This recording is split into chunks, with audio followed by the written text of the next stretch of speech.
Ciao a tutti, buonasera a tutti gli amici di Velvet Music. Dunque mi hanno detto di fare un piccolo video di qualche minuto ed io infatti lo sto realizzando.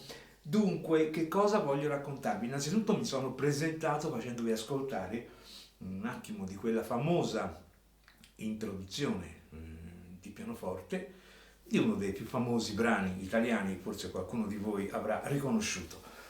Questo brano mi identifica con Claudio Baglioni, perché ho lavorato con lui per 30 anni, anzi ancora sto collaborando con Claudio, ma oggi sono però a raccontarvi qualcosa che ha a che fare con la mia musica e con i miei progetti. E l'ultimo progetto del quale sono particolarmente fiero si chiama Il Concerto Privato.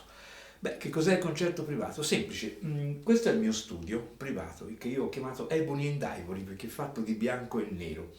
E qua dentro io posso suonare per voi, per te, persona che richiedi un concerto mio privatamente. E lo puoi vedere ovviamente collegandoti ad un link che io manderò. Quindi se tu vuoi festeggiare un anniversario di matrimonio, una festa di compleanno, una festa di laurea e vuoi la mia musica, ecco che io sono pronto per suonare per te. In streaming, in diretta, come se io fossi in televisione, potremmo dialogare via chat e naturalmente alla fine di questo concerto io ti manderò un file con la registrazione perfetta ed esatta del concerto privato. Tutto qua.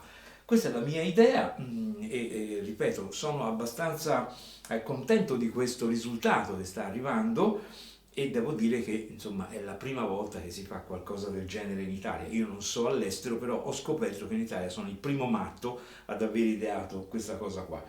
Nel frattempo mi fa piacere anche dire a tutti voi che entro la fine di marzo uscirà il mio nuovo libro, un libro per addetti ai lavori, un libro di partiture di pianoforte dal titolo Enarmonia, però quando il libro sarà fuori avremo modo di parlarne nuovamente, quindi farò un po' di pubblicità proprio intorno a questo libro. Credo che a questo punto sia tutto, vi saluto ancora, vi ringrazio per avermi seguito fino ad ora e vi lascio con un accenno di un mio brano che si intitola Life in Music ed è uno, diciamo, di quei brani più conosciuti del mio mondo musicale che si trova su iTunes. Life in Music, ciao!